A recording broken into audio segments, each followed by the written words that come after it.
Hello, everyone, and welcome to another episode of Live with Virginia NORML. I'm J.M. Padini, the Development Director for the National Organization for the Reform of Marijuana Laws and the Executive Director of your favorite chapter, Virginia NORML. As always, we're going to talk all things cannabis in the Commonwealth and answer your burning questions live. It's Friday, January 27th, 2023, and that means the Virginia General Assembly is in session, and those bills are starting to move.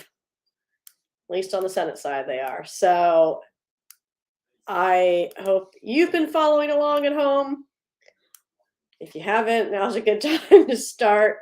You can track all of the marijuana-related bills moving through the Virginia General Assembly on the Virginia NORML website and take action on pending legislation. Now, this year, our efforts at NORML in Virginia are focused on retail sales for adult use from the constituent contact point. There are other bills, lots of bills, and we are in the room providing testimony, expert support, and advocating for responsible consumers. But when it comes to sending emails to the legislature, the emails we are directing to the legislature this year are in support of legalizing and regulating the retail sale of cannabis to adults. So take a look at that and make sure you are sending those messages to your lawmakers. Hello, Unique. Happy Friday to you. Hello, Atlanta. Who's watching us from Atlanta? I love it. Hey, Charlie, happy Friday. Good to see you, Charlie, at the Virginia Cannabis Conference. That was last weekend's, friend. Wow, it was a blast. So many, hundreds of Virginians came out to the 2023 Virginia Cannabis Conference. We hosted the inaugural Commonwealth Green Gala. It was a very exciting night. We gave out awards. We honored our Activist of the Year, our Organizer of the Year, our Public Service Award, and Virginia NORML Vanguard Award. It was a really exciting night. We're going to do this hopefully every year, and I hope to see you all at the next one. Hey, Debbie in Florida. It's a little warmer down there, huh? Florida guy right here, born and raised. For some reason, here I am in Virginia, though. All right, let's get down to it. Yeah, Karen, maybe North Carolina will get some inspiration from Virginia. And let me tell you, Karen, in North Carolina, it's okay to start with a bill that's not perfect. So if North Carolina's kicking around a tiny, hyper-restrictive medical bill, that's your legislature's way of telling you with what they are emotionally comfortable. And I know it's not sexy and it's not fun, but it's okay to meet people where they are at and take that first step and then come back the next year to ask for more. It's not a nail in the coffin to pass a bill that is not perfect. You can always come back and make it better. Hello, Michael from South Jersey. Boy, everyone across at least the Eastern Seaboard is suddenly interested in Virginia, and I'm glad you all are. Hey, Michael, congratulations to New Jersey, which is working on, as I'm sure you well know, working on the regulations for consumption venues. That is smart. Not a lot of states regulate consumption venues, but as we've seen here in Virginia, if you don't, they'll just pop up, and then you've got to deal with them. So the better way is to do exactly what we do with alcohol and to provide licensure opportunities so you know what's legal and what's not. Hello, Smithco. Hi, Sue. Tom, I will drop some knowledge on the people. And hello, Mike. Tom, sometimes you got to give the folks a minute to hop in here. I started the show late today.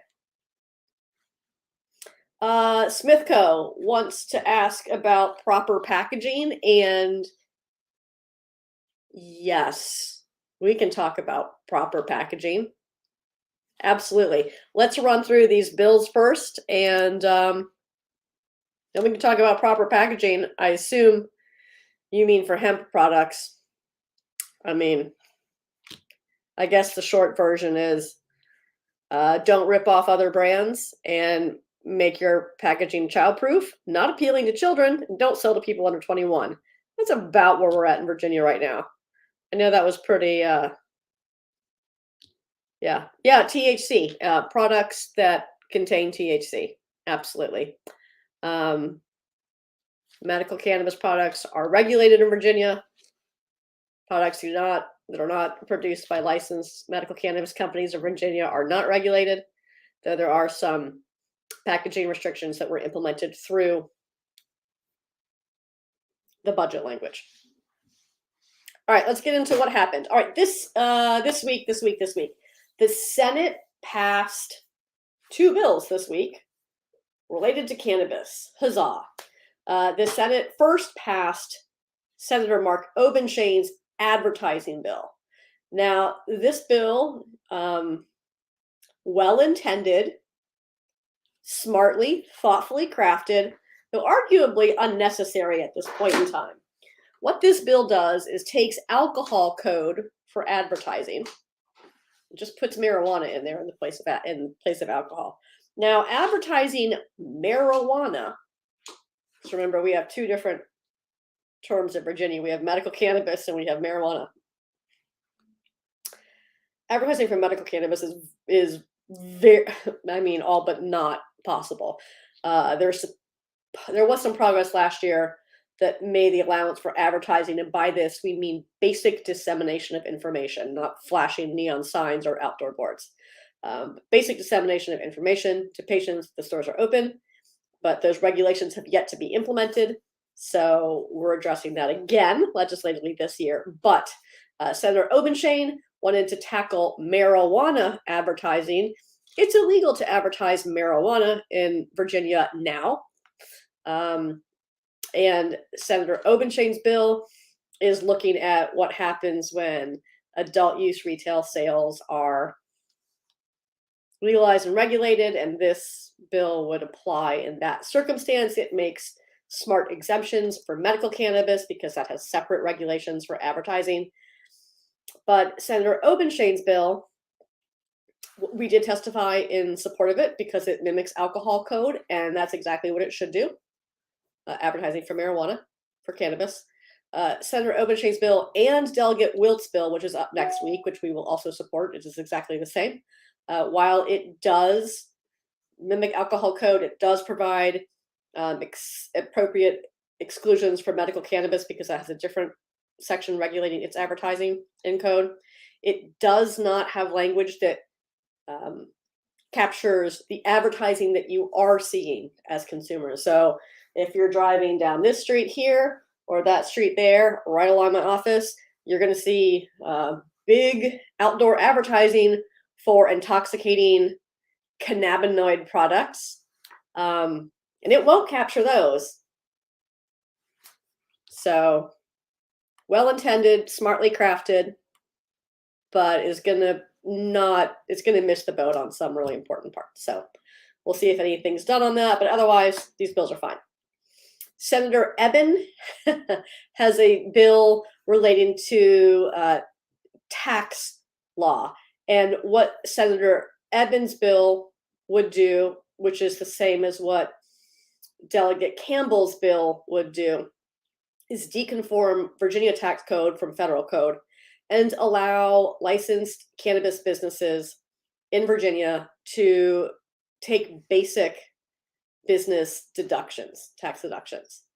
Now, the way it's we've provided amendment language to this bill, and I want to be diplomatic, but at the same time, it's not properly drafted. That's just how it is, right? I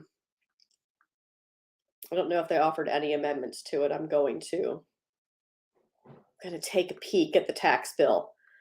But the way it was drafted, it says It says recreational or medical cannabis. And I hate to break it to everyone, but you know what we don't have codified in Virginia? Recreational cannabis. So it begs the question, is this bill going to be particularly effective? And why do we care about this bill? Well, we care about this bill because, oh good, they struck the word recreational, but still it's codified as marijuana, so that's kind of hokey. The reason we care about this is because tax savings for the companies that are selling cannabis to consumers is tax savings for a cost savings for consumers. We didn't testify in support of this bill, but we did provide policy expertise, and that policy expertise came in the form of, hey, your bill isn't drafted properly, you should amend it. The way it's drafted, it said recreational or medical cannabis. I believe now it just says medical cannabis, but it references the improper code section. I don't know if DLS will be able to correct that if the bill passes, but it's just, it references 4.1 code, which is where the Cannabis Control Act is, and currently medical cannabis is under the 54.1 code section. If we are able to move medical cannabis over to the CCA this year, then that code section for medical cannabis will go from 54.1 over to 4.1. But it could take 6 months to do that. If the new law takes effect on July 1, then that's 6 months less tax deductions. That's 6 months less savings that could be passed on to you as consumers. Anyhow, it's some nerd stuff, but look, if you're going to write laws, let's just get it right. Let's just get it right. It's not too much to ask. Oh, Ellie, it's you in Atlanta. Hello. Also, hello, Dennis. Hey, James. James, thanks for your order from our Facebook shop. I came into the office, as you can see today, and packaged that up, and it is on its way. Probably arrive Monday, if not early next week. But thank you so much. Everyone should be awesome like James and order something from the Virginia NORML Facebook shop, because why not? Hi, Corrine in Delaware. You are trying really hard there. Good job. Keep trying. Remember, don't let the perfect be the enemy of the good. Just keep moving forward. Hi, Marcy. Good to see you, Marcy. Hey, Mike. Good to see you, too. All right. So 2 bills passed the Senate. Senator Adam Evans' tax bill, that's SB 1095, and Senator Mark Obenshane's advertising bill, that's SB 1233. Right. Here's what happened in the rest of everything. Let's do Senate first. All right. This morning we were in Senate Rehab and Social Services Committee. This is where all of the cannabis bills go now in the Senate that had to do with adult use. They go to rehabilitation and social services. And in that committee, there was a cannabis subcommittee. So the bills were first heard in cannabis sub earlier this week. And then today they were heard early this morning, they were heard in full committee. And we have 4 bills that were, I can math, 5 bills that were heard this morning. And all of them were referred from rehab to finance. Now, these aren't all necessarily bills that would typically go to finance, but by referring them to finance, instead of reporting the bills to the floor, it gives the bill patron a few extra days to get their bill in the proper posture. So if the bill doesn't make sense, if it has technical errors, if it's a steaming pile of trash, but you want to give them another minute to fix it, this is what one does. And this is what Senator Favola wisely chose to do this morning, to give these patrons just a few more days with their bills to get them ready. All right, let's start with Senator Hanger's bill, SB 903. This is a consumer safety bill. Now, Senator Hanger tackled this consumer safety issue regarding unregulated products last session. And this session, the governor is pretending like he cares about the issue.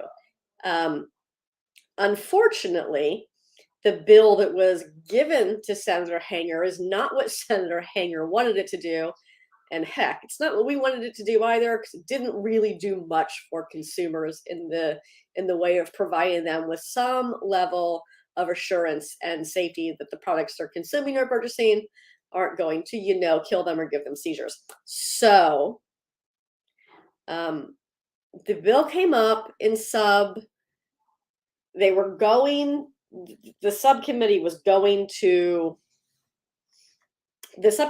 was going to make the recommendations to the full committee to just pass by the senator's bill entirely. But instead, what happened today is there was substantial debate around Senator Hanger's bill. Senator Boysko had some really thoughtful comments. Senator Bill DeStaff, he really gets it on this issue. These are words that are coming out of my mouth right now. And ultimately, there was an understanding that Senator Hanger really wanted to tackle this issue. Members of the committee really cared about getting it right for consumers, and so the bill is re-referred to finance with a substitute 10-5. Now, next we have another bill that's has a similar objective, or purports to have a similar objective, but really falls short. And this is Senator Lyndon Lewis's bill, and this has to do specifically with inhalable products, unregulated products, inhalable products. And on its face, it looks like it does something for consumers, but in the end, it doesn't really. It includes the word derivatives in an attempt to outright legalize things like THCO, THCP, things that would never make it to market in a regulated marketplace. As you know, just last week, NORML issued a consumer safety warning on THCO products that appear to be causing lung injury, similar to what we saw in the Ebola crisis. So really no love lost for companies that are hustling this garbage to consumers.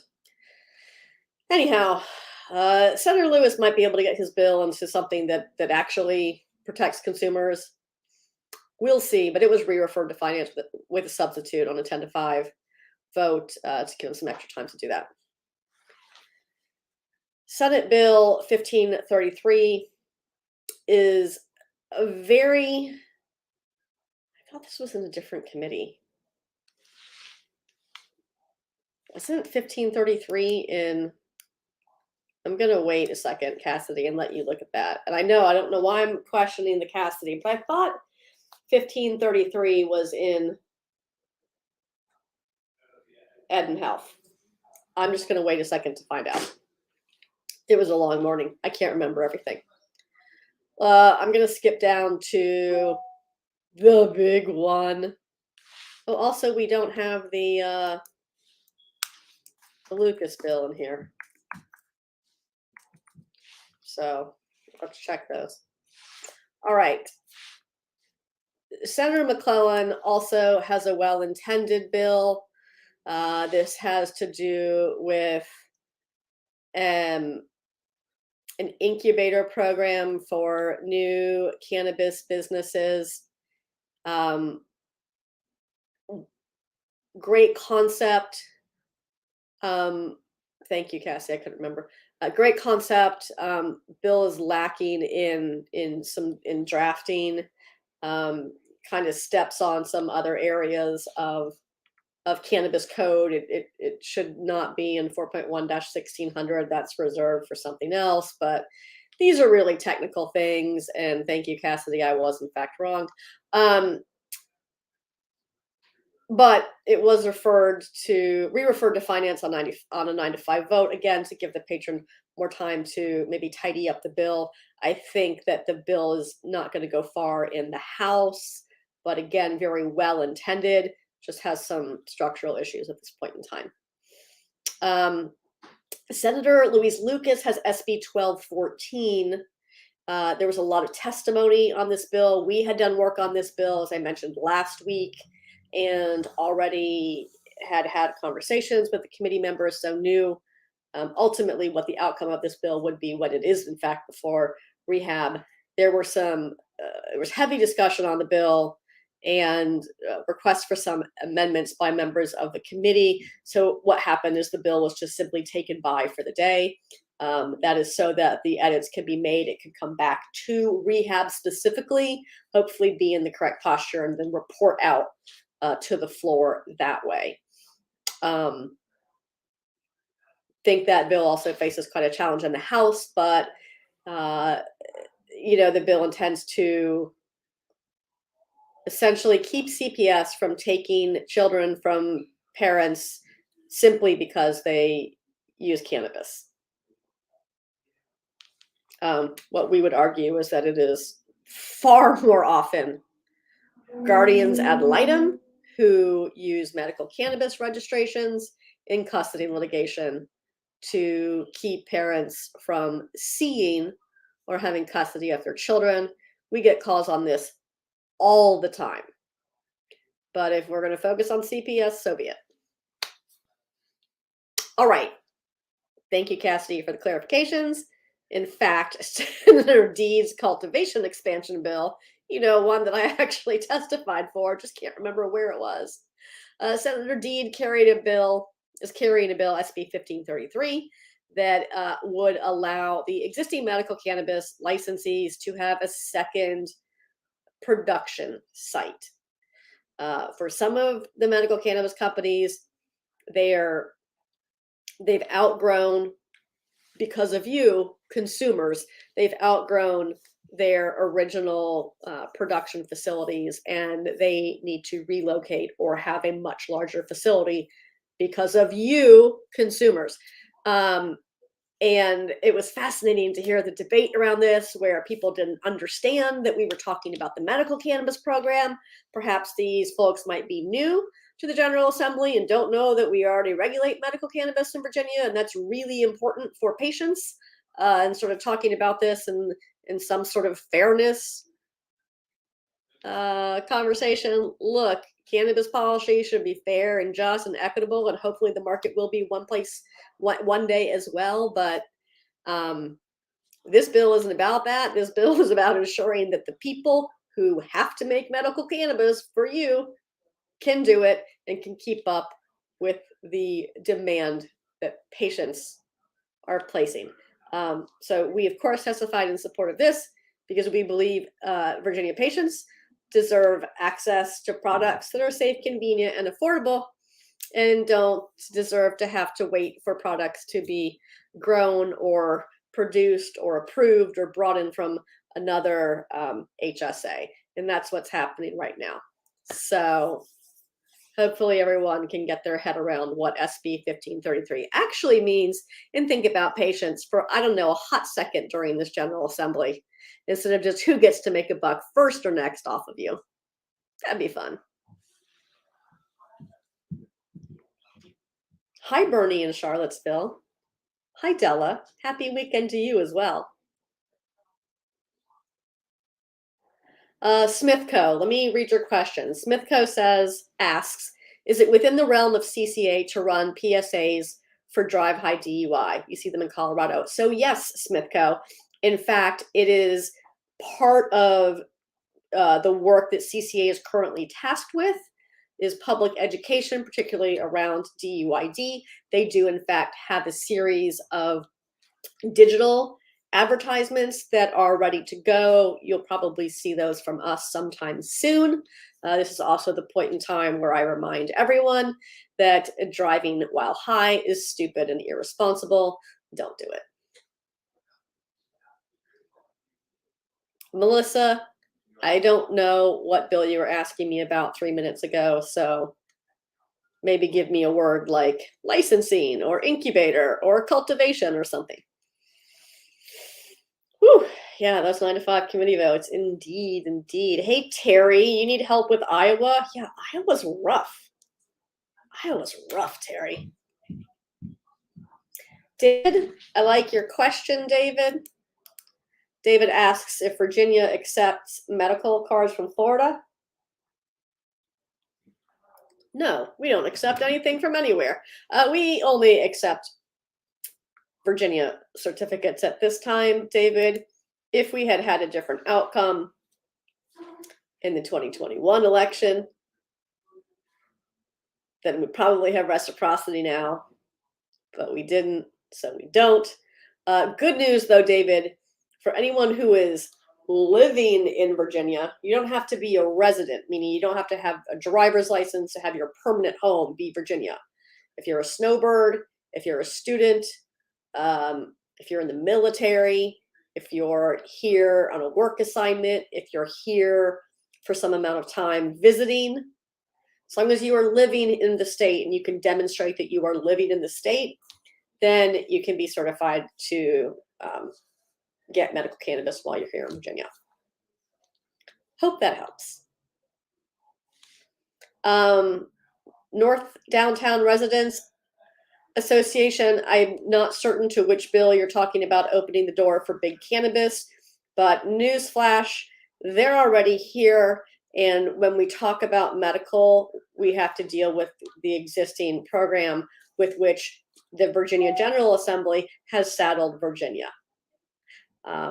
It's fun to listen to the same people in the Virginia General Assembly talk about adult use and how we can't get it right, so you're gonna do nothing because we can't get it right, while simultaneously having been the ones that enacted and continue to maintain the existing regulatory model for the medical cannabis program. So the conversation cannot constantly be about who gets to make money first or next. At some point, we have to consider consumers and we have to consider patients. And it's entirely disingenuous to be like, oh, well, this is a medical program and we just have to keep it how it is and do nothing with it. And then when you get to the adult use conversation, complain about the medical program. Right? But yes, multi-state operators are already in Virginia. We have the opportunity at this time for 5 medical licenses. 4 of them have been awarded. 3 of the original applications were given to Virginia-based companies. 2 of them have outright been acquired by MSOs. This is what happens in cannabis. Something special. Consolidation is the name of the game. The 3rd one was also acquired by an MSO, but in that instance, there's one difference. The original Virginia owners stayed with the company and are still working for the company here, running the Virginia market. So that's great. And we are not in the business of telling Virginians to whom they can sell their businesses. I mean, Virginia is not in the business. We don't have anything to do with it. How about that Eben bill, right, Tom Angel? So I'm getting to it. So Eben's bill, Senate Bill 1133 is Senator Eben's omnibus bill for adult use retail sales. This would deal with allowing the existing operators to begin selling to adults 21 and older, like literally every state does when it expands from medical to adult use. Nothing special there, Virginia. It would create a pathway for existing hemp processors to enter the market, and it would license new cannabis businesses. It would do all of this under the Cannabis Control Authority. That bill was re-referred to Finance 9 to 6 with a substitute. Gives it a few more days to get a little bit better. But this is the bill for the Senate. SB 1133 is the only adult use retail bill moving through the Senate. It is the vehicle. There is no reason to believe it will not succeed in the Senate. What happens when it gets to the House? This is another story. We're going to talk about the House in just a second. Finish up with 2 other things that happened in the Senate this morning, because apparently everything happened today. Also, Senator Eben has a bill that deals with what one might call medical expansion. And what this bill does is takes the existing medical cannabis program and press and just like a copy and paste. It says instead of one processor per health service area, let's have 2 processors per health service area. So again, I ask, we got a lot of noise over here, particularly from Democrats, about all the problems with this vertical limited licensure model, right? And how it creates regional monopolies. But then we have a bill that just like doubles down on that and creates regional duopolies. That's kind of a weird expansion method. But I get it, because in limited licensure markets, the goal is to come in early because then you're kind of like buying the golden ticket. I mean, you got to put out a lot of money. You got to be willing to do the work and be consistent and provide product when there's very small market. But we've been doing this for a while now in Virginia, and I think it's just kind of laughable to think that that type of model is going to fly in this political climate. Democrats will have problems with it. Republicans will have problems with it. But we'll see what happens with it. I'm sure my honesty is annoying far too many people. That's why I make the medium dollars. Anyhow, Senator Evans' medical expansion bill reported out of the Senate Ed and Health Committee's Health Professions Subcommittee. This is where medical cannabis bills go. In Virginia, they go into the Health Professions Subcommittee, then they go to the Ed and Health Committee, then they go to the floor typically. There was no amendment to Senator Evans' bill, and it reported 5-3. Now, the last bill that was in Health Professions this morning is Senator Donovan's Medical Operations Bill. Every year, we have an operations bill for the medical cannabis program. It's largely technical cleanup. We get patient asks in there, things that reduce costs for patients, improve patient access, things like that. That's what this bill does. We have one every single year.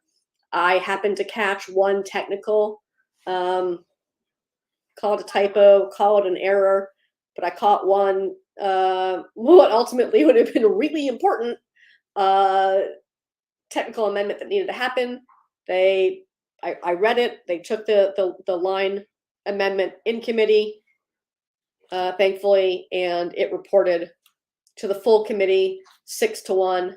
I have no idea why Senator Pillion, no, Senator, sorry, Senator Pillion. I have no idea why Senator Suderline voted against Senator Donovan's medical cannabis operations bill, which is boring and technical and not special.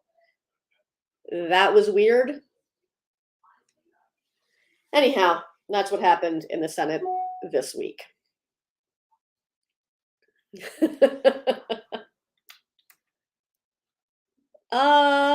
Hey, Terry Hill. So, Terry, the president can't legalize marijuana in Virginia. I mean, in the that also in the United States. What the president can do is direct agencies to review current scheduling. He can issue pardons, like he did. The president is not empowered to unilaterally deschedule or reschedule marijuana. If an executive order were issued to do so, it would require lots of agency buy-in and participation, and honestly, that's not going to happen.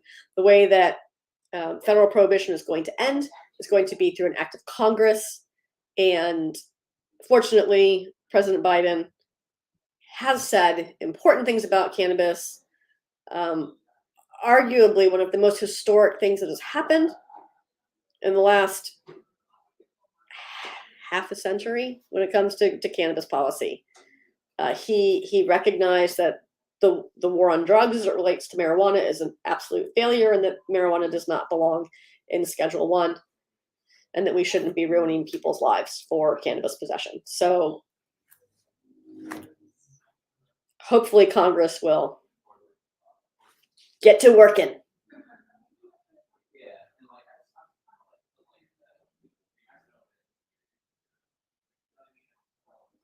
I see what you're saying, North Downtown Residents Association.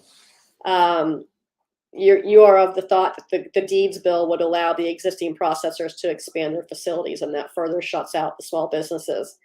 At some point we have to talk about how we use the existing model to support Virginia patients. The entire conversation about cannabis cannot be about who gets to make money off of people.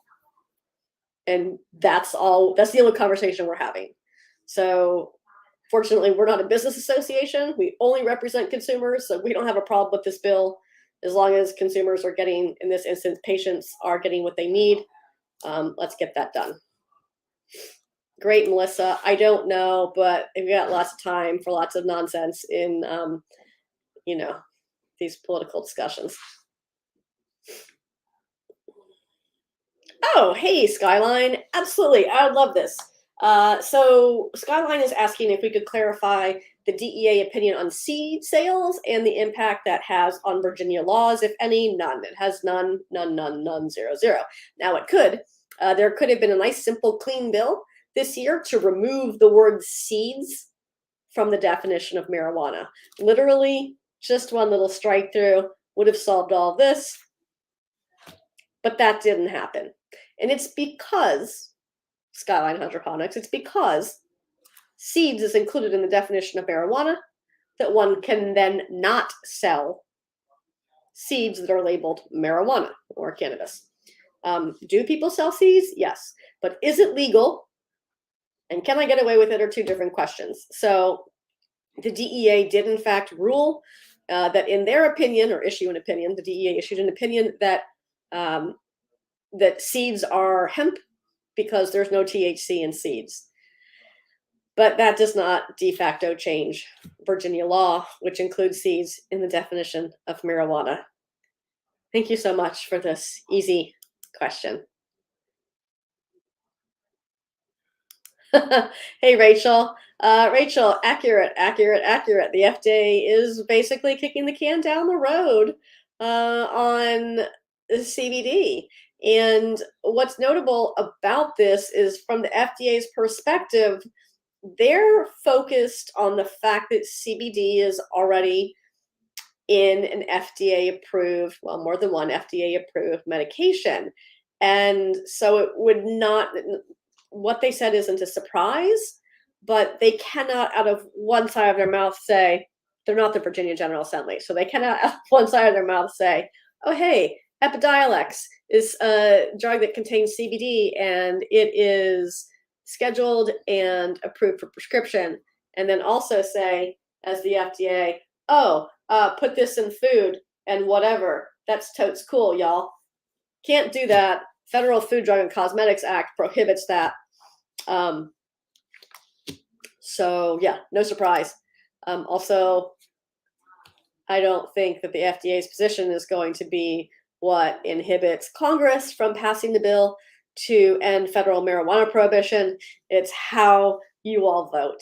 And if you keep electing people who suck on this issue, you're not going to get the results you want. Thanks so much for asking. Hey, Sherry. You might be a little late, Sherry, but I'm still glad you're here. Everyone, visit Sherry's store on Instagram. Oh, Sherry Bomb. And you too can have beautiful artwork like this one that says, make good choices, friends. Sherry, I think next up you should make Don't Drive High. It's stupid and irresponsible. Hey, John, good to see you. Skyline, you're welcome. You're welcome. You're welcome. Oh, Sherry. Yes. Yes. Sherry, yes. Let's do a tattoo fundraiser. Yes. I love this. Oh, man, I love it. All right, let's talk about what happened in the House. Now, I'm going to start with the one good thing that happened in the House. And then I'm going to do the one thing that's like kind of not awful. And then I'm going to do the two terrible ones. Okay, ready? Here we go. All right, so in House Finance, Delegate Campbell's HB 1547, which is the bill that would deconform Virginia tax code from federal tax code as it relates to standard business deductions. Finance Subcommittee 3 voted to report the bill and re-refer it to appropriations on a 7-1 vote with Runyon opposing it. So that's what presumably will happen when it gets to the full committee. It was in Subcommittee 3. Presumably when the House Finance Full Committee gets it, they will presumably re-refer the bill to appropriations. This bill is the same as someone's tax bill, Senator Evans' tax bill, SB 1095, which has already passed the Senate. So that's the good thing. All right, next up in the House, the ultimately kind of good thing. So Delegate Wyatt had this bad bill. I'm trying to use appropriate language. Bad bill, bad. HB 1445. And what it did was try to reinstate the ability for law enforcement to use odor of marijuana as a reason to stop, search, or seize a person, place, or thing. And this attempt to repeal that provision has been tried ever since it was passed in 2020, in the special session. And last year, Delegate Campbell had a bill that would have done the same. Sorry, my brain's broken right now. That would have done the same, but he smartly amended his bill to take out the marijuana component. So instead, what Campbell's bill from last year did was just like things like window tint and things hanging from your mirror and all these other traffic citations that are no longer reasons for stopping someone, but Republicans want to repeal that. So what they did was voted to incorporate Delegate Wyatt's 1445 into Delegate Campbell, and this is Delegate Ronnie Campbell, who passed away, to incorporate it into his much better, because it has nothing to do with marijuana, bill HB 1380. So that happened in House Courts of Justice, and it passed the House 53-45. Now, this bill is not going to pass the Senate, but the good news is it has nothing to do with marijuana anymore. So, huzzah. But it's still not going to pass the Senate. So, great. All right, let's get into the worse and worse.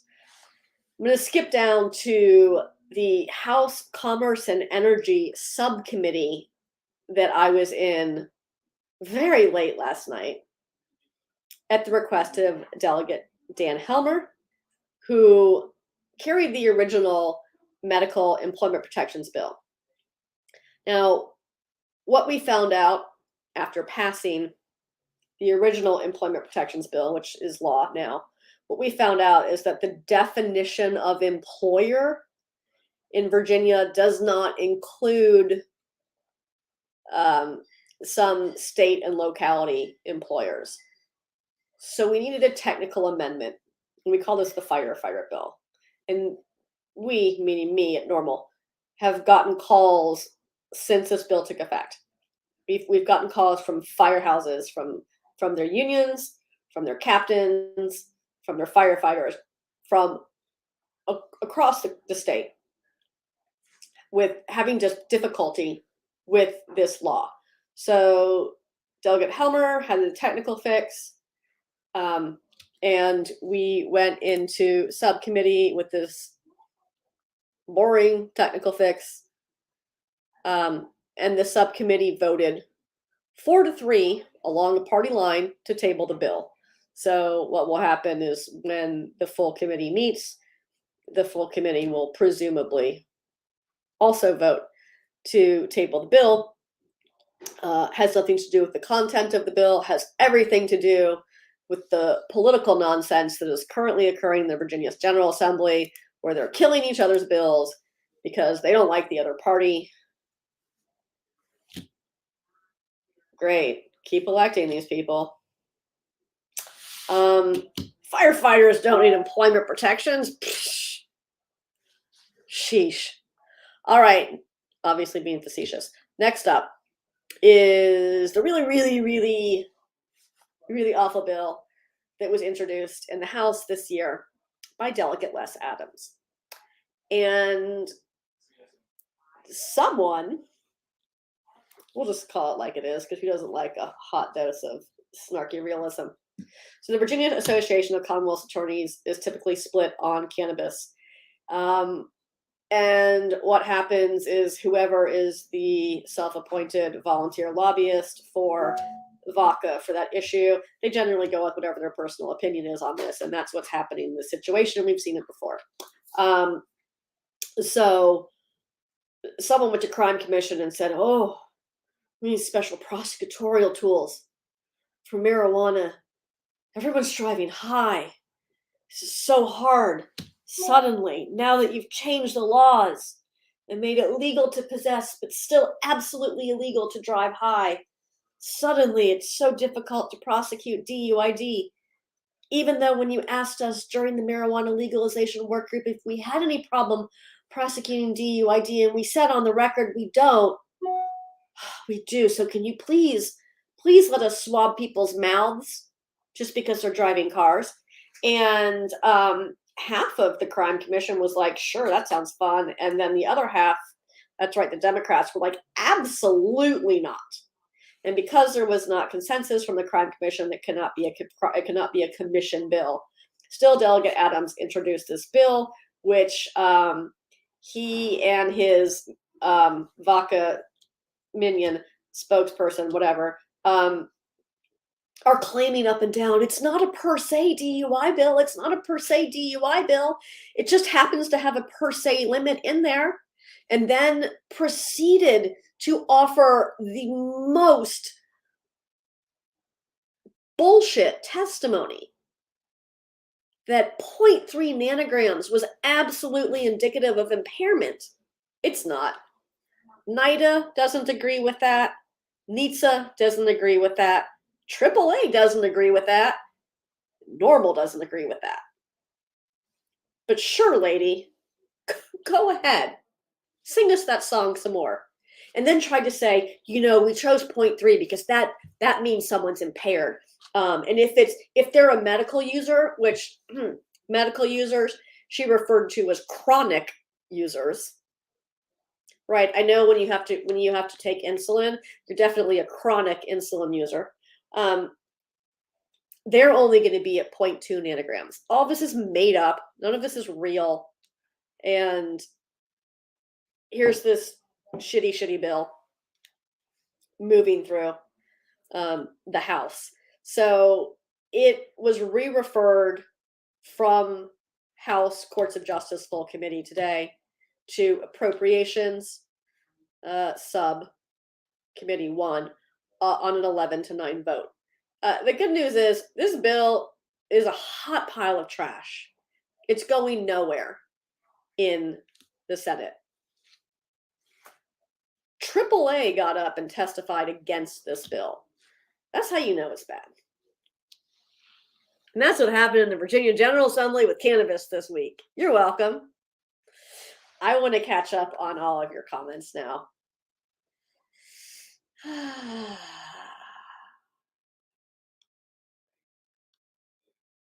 Yes, Rachel, I agree with all of your words, Rachel.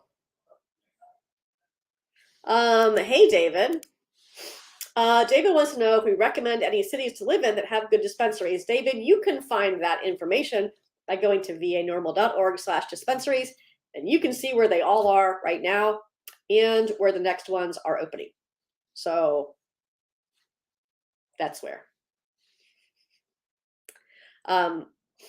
The dispensaries in the southwest area of the state are really good. They were originally Dharma Pharmaceuticals, and now they are operated as Rise Cannabis, which is owned by GTI. Remember, that is Dharma is a Virginia-based company that ultimately sold to GTI, but stayed, the original operator stayed here to continue running the state for GTI.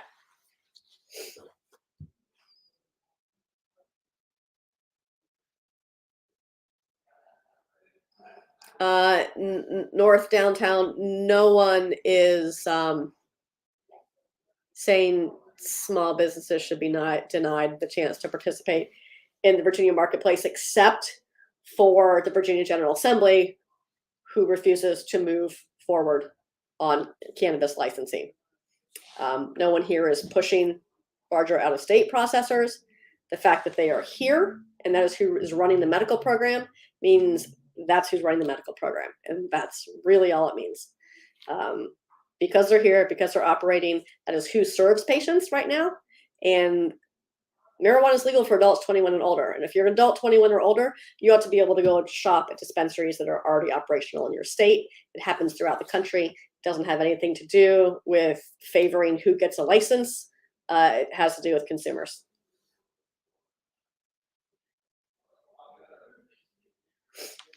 Yes, mouth swabs, Christopher. No joke.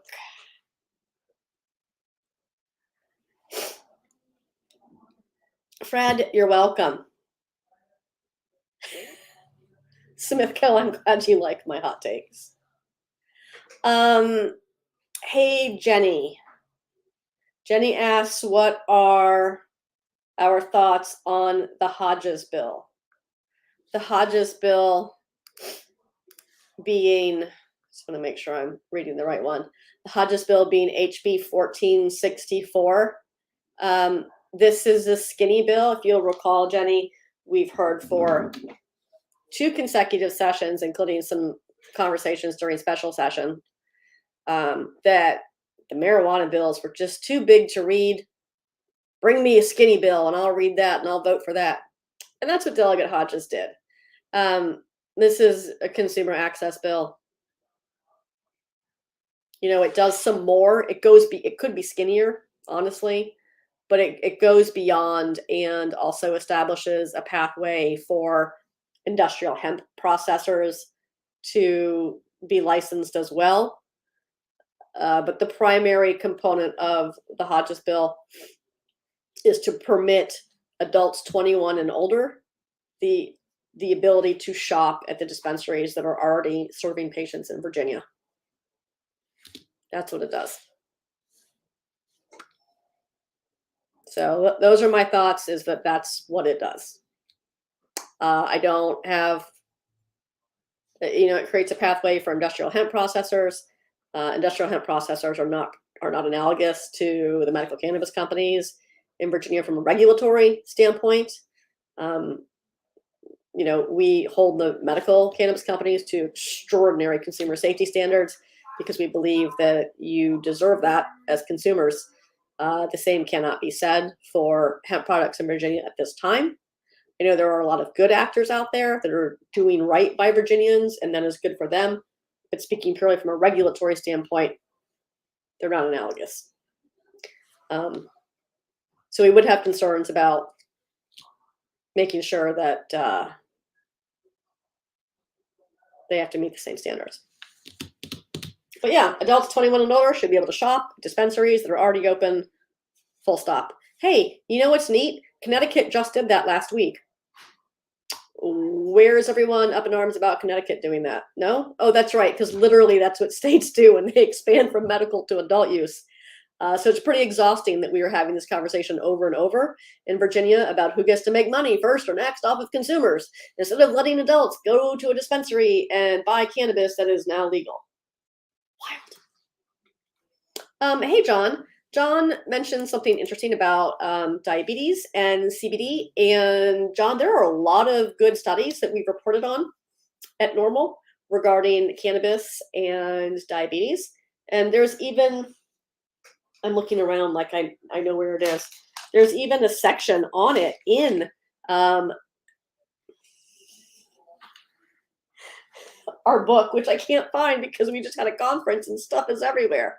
But the NORML publication, Cannabis and Cannabinoids, Clinical Applications for Cannabis and Cannabinoids, a review of the recent scientific literature. There's a section on diabetes in there now as well. You can not only find it in the print version of the book, which is available in the NORML web store, it is available in the Virginia NORML Facebook shop. It is available in ebook in the Amazon Kindle shop.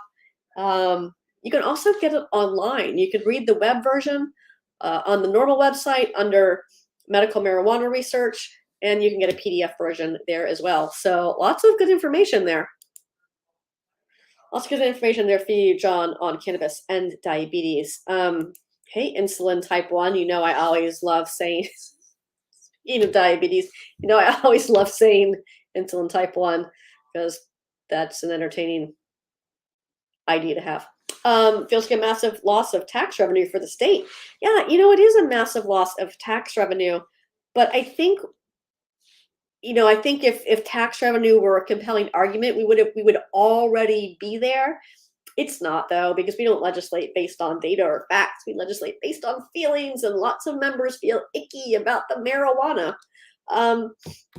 Speaking of that, we had a journalist text us from a press event that Richmond Police Department held this week, during which you can watch the presser online. It's on Twitter. Go to Richmond Times Dispatch, and you can see the live stream on Richmond Times Dispatch's Twitter for the RPD press event, in which the person speaking recounted how they recently had a very large bust at what the person referred to as an open air marijuana market, at which they recovered over 167 pounds of cannabis, 7.5 pounds of mushrooms, thousands of edibles, over $65,000 in cash, and 9 weapons. So that's what people ought to think about when they think about Virginia's illicit cannabis market. Virginia's illicit cannabis market is valued at over 1.8 billion with a B dollars annually. Those numbers are about 2 years old. I imagine it has only grown. And we've heard some statements that kind of miss the mark on this, where we've heard that, you know, people are concerned because Virginians can grow 4 plants at home. You growing 4 plants at home, your neighbor who grows 4 plants at home, that is not a $1.8 billion illicit market. It's organized crime. It's dangerous. It doesn't care about you. It doesn't care about children. And that's what turning on sales and existing operators seeks to counteract. So, I don't take it lightly when we talk about public or consumer safety. Those are the things we're thinking about. Again, not who gets to make a buck first or next off of consumers. There are plenty of other business associations that you can argue that with. It's just not going to go anywhere here. Absolutely could be putting all this money back into communities. Heck, you could just be dumping it all into the general fund and sitting on it. Whatever. The point is, maybe, maybe don't put your head in the sand for another year. Also, I would be remiss if I did not cover this news story. I know we're getting into the 5 o'clock hour. We're going to wrap up real quick. But while this is not a new statement, he said this after the State of the Commonwealth address. Apparently, Governor Youngkin said it again this week, and he said he would not commit to approving a retail marijuana market in Virginia, and that he was instead focused on Delta 8, which I suppose he's using colloquially as a catch-all term for unregulated intoxicating products. It's interesting that while, hey, we are right there with you, Governor Youngkin, unregulated products don't belong on the shelves in Virginia. But you know what else doesn't belong? in Virginia is copious amounts of organized crime. And every year that the General Assembly fails to enact a regulatory model for cannabis in the Commonwealth, it's not we can stop giving them the pass on, oh, they couldn't agree, or it wasn't fair enough, or it wasn't this, or whatever Twitter narrative you want, right? It's not that. What they are doing is actively choosing to continue ceding control of marijuana in Virginia to unregulated, untaxed, illicit operators. Actively choosing. That's what's before the General Assembly this year. Does the state want to be the regulator of marijuana in Virginia? Or do we want to continue letting organized crime be the regulator of cannabis in the Commonwealth? It is that simple. Any excuse in between is just that, an excuse. Hey, David, you have a great weekend. Christopher, I disagree entirely with the black market being the reason that we have legalization. You might not have weed to buy if it weren't for the illicit market. You would not have legalization. We would not have legalization if it weren't for NORML. NORML is going to be 53 years old this year. It is because of the work we do with good people like you, Christopher, and Skyline, and David, and Melissa, and Insulin Type 1, and John, and Fred. It is because of good people like you joining NORML, stepping up, stepping out, saying, hey, this policy sucks. We need to do something that's better. It's because good people show up and do the work in state capitals around the country and in the halls of Congress that legalization is the law of the land in so many states today. I hope you all have found this informative. And you know what? We're going to do it all again next week, as long as we're not in a committee at 4:00. And this week we happen to not be. So we had a chance to sit down and have a good chat. You can follow all of the cannabis bills on the Virginia NORML website. Of course, hey, before you leave though, take a quick second to hit that like, follow, or subscribe button so you never miss when NORML goes live. I hope to see you all back here next week. As always, thanks so much for watching and have a great weekend. Bye-bye.